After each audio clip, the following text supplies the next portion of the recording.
Hello friends, welcomes to Kanaga's Tamil சமையல். இன்றைக்கி நாம் பார்க்க போகிறது இறால் பிரியாணி. வாங்க அதை எப்படி செய்யலான்னு பார்க்கலாம்.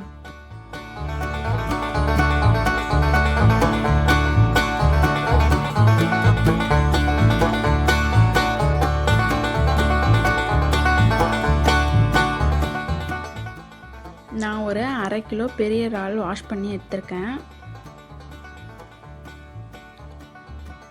அதில் 1/2 ஸ்பூன் அளவுக்கு மஞ்சள் தூள்,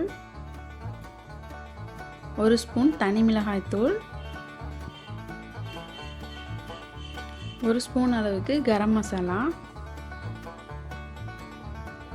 1/2 ஸ்பூன் அளவுக்கு தனியாத்தூள் சேர்த்துருக்கேன். 1 டீஸ்பூன் அளவுக்கு இஞ்சி பூண்டு பேஸ்ட் சேர்த்துக்கோங்க. கொஞ்சமாக கருவேப்பிலை, பொடியாக கட் பண்ண கொத்தமல்லி, அப்புறம் புதினா, இதெல்லாம் ஒரு கால் கப்பு சேர்த்துக்கோங்க. உப்பு 1 ஸ்பூன் அளவுக்கு சேர்த்துருக்கேன்.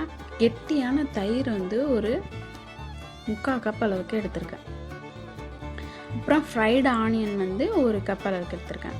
இதை நம்ம நல்லா மிக்ஸ் பண்ணி ஒரு 1 ஹவர் போல் ஊற வைக்க போகிறோம். அது மாதிரி நம்ம ஊற வைக்கிறதுனால இதோட ஃப்ளேவர் எல்லாமே நல்லா இறங்கிரும். அந்த இறாலில் உங்களுக்கு பிரியாணி ரொம்ப டேஸ்ட்டாக வரும். இது மாதிரி நல்லா மிக்ஸ் பண்ணி வைக்கோங்க. இது நம்ம 1 மணி நேரம் ஊற வச்சுக்கலாம்.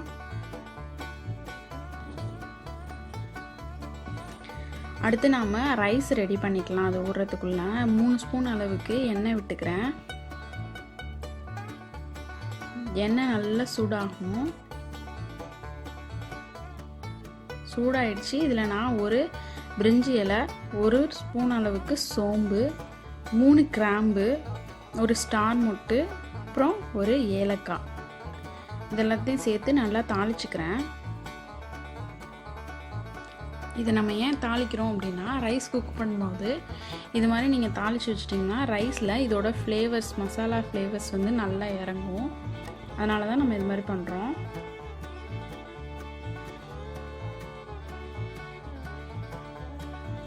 இப்போ இதை நம்ம க்ளோஸ் பண்ணி கொதிக்க விடலாம். தண்ணி நான் 2 கப் ரைஸ்க்கு 4 கப் அளவுக்கு தண்ணி எடுத்திருக்கேன். ரைஸ் ஆல்ரெடி ஒரு 1/2 hour ஊற வச்சு எடுத்திருக்கேன். என்றைக்குமே பிரியாணி பண்ணும்போது 1/2 hour ரைஸை ஊற வச்சுட்டு அதுக்கப்புறமே நீங்கள் யூஸ் பண்ணிங்கன்னா உங்களுக்கு சீக்கிரமாக குக் ஆகிடும். பிரியாணி உதிராக வரும். அதுபோல் பிரியாணி ரைஸ்க்கு 1 கப்புக்கு 2 கப் அளவுக்கு தண்ணி எடுத்திங்கனாலே போதுமானது. இப்போ லைட்டாக இதை மிக்ஸ் பண்ணிவிட்டு இதையும் க்ளோஸ் பண்ணி நம்ம குக் பண்ணிக்கலாம். ஒரு 75% ரைஸ் குக் ஆனால் போதும்.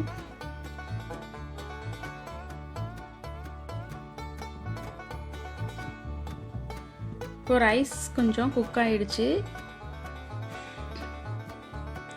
பார்த்தீங்களா, உங்களுக்கு ரைஸ் குக் ஆகிடுச்சு. இதில் நாம் 1 டம்ளர் அளவுக்கு கோல்டு வாட்டர் சேர்த்து இதை நம்ம வடிகட்டி வச்சுக்கலாம். இப்போ அது பாத்திரத்தில் நாம் ஊற வச்சுருந்தோம் இல்லையா இறால், அதை எடுத்து சேர்த்துக்கலாம். இதை நம்ம அடுத்து குக் பண்ண போகிறோம். இறால் நல்லா ஊறிடுச்சு.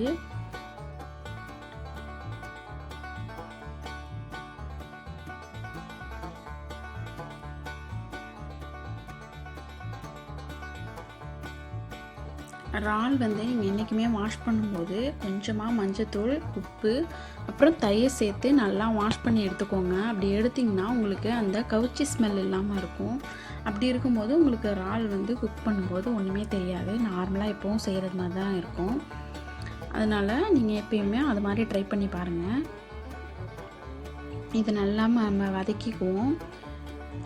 இது ஒரு 5 மினிட்ஸ் அளவுக்கு நீங்கள் குக் பண்ணிங்கனாலே போதும். ஏன் அப்படின்னா இறால் ரொம்ப நேரம் குக் பண்ணிங்க அப்படின்னா ரஃப் ஆகிடும்.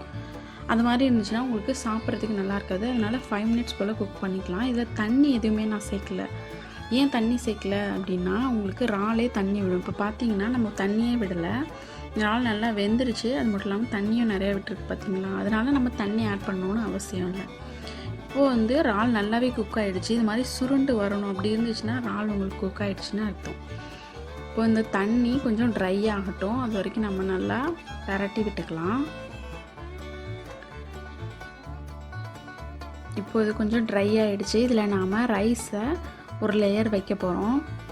ரைஸ் வந்து உடையாமல் இருக்கணும், அதனால் பொறுமையாக பார்த்து ப்ளேஸ் பண்ணுங்கள். இறால் அதிகமாக சாப்பிட்றதுனால உங்களுக்கு முடி கொட்டுற பிரச்சனை கூட வராது. ஒரு லேயர் ரைஸ் வச்சாச்சு. இப்போ நாம் அதில் ஃப்ரைடு ஆனியனை சேர்த்துக்கலாம். ஓகே, சேர்த்தாச்சு. இப்போ நாம் திருப்பி ஒரு லேயர் வந்து ரைஸ் வச்சுக்கலாம்.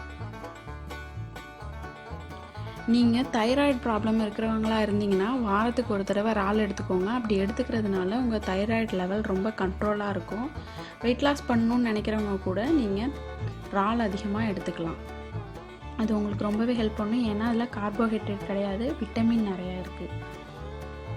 இதில் நாம் கொஞ்சமாக ஃப்ரைட் ஆனியன், அப்புறம் கொஞ்சம் கருவேப்பிலை, கட் பண்ணி வச்சுருக்க கொத்தமல்லியை சேர்த்துக்கலாம். ஒரு லேயர் முடிஞ்சிருச்சு. இதை நாம் ஒரு 5 minutes க்ளோஸ் பண்ணி குக் பண்ணிக்குவோம். ரொம்ப ஹீட்டாக இருக்கக்கூடாது, லைட்டாக மீடியம் ஃப்ளேம்லேயே வச்சுக்கலாம். அதுதான் உங்களுக்கு கரெக்டாக இருக்கும். இப்போ 5 minutes ஆயிடுச்சு. இதில் நாம் 2 ஸ்பூன் அளவுக்கு நெய் சேர்த்துக்க போகிறோம். நெய் எதுக்காக அப்படின்னா, பிரியாணி அப்படின்னாலே நமக்கு நெய் ஃப்ளேவர் தாங்க. அதனால தான் நான் 2 ஸ்பூன் அளவுக்கு நெய் சேர்க்குறேன். ஆயில் எதுவுமே இதில் நம்ம அதிகமாக சேர்க்கவே இல்லை. ஃபஸ்ட்டு தாளிக்கிறதுக்கு மட்டும்தான் எடுத்தோம். அதுக்கப்புறம் நான் இப்போ தான் சேர்க்குறேன். இதையும் க்ளோஸ் பண்ணி ஒரு 5 minutes போல் குக் பண்ணிக்கோங்க. இப்போது ரெடி ஆகிடுச்சு. லைட்டாக ஒரு ஸ்பூன் வச்சு நீங்கள் கரெக்டாக இருக்கா அப்படின்னு பாருங்கள். லைட்டாக கிளறிட்டு வச்சிங்கனாலே போதும், பிரியாணி ரெடி ஆகிடும். ரொம்பவே டேஸ்டியானது, ரொம்பவே ஹெல்த்தியானது. இதை கண்டிப்பாக நீங்கள் ட்ரை பண்ணி பாருங்கள். உங்களுக்கு இந்த வீடியோ பிடிச்சிருந்துச்சுன்னா லைக் பண்ணுங்கள், ஷேர் பண்ணுங்கள், கமெண்ட் பண்ணுங்கள். மறக்காமல் சப்ஸ்கிரைப் பண்ணுங்கள். Thank you friends.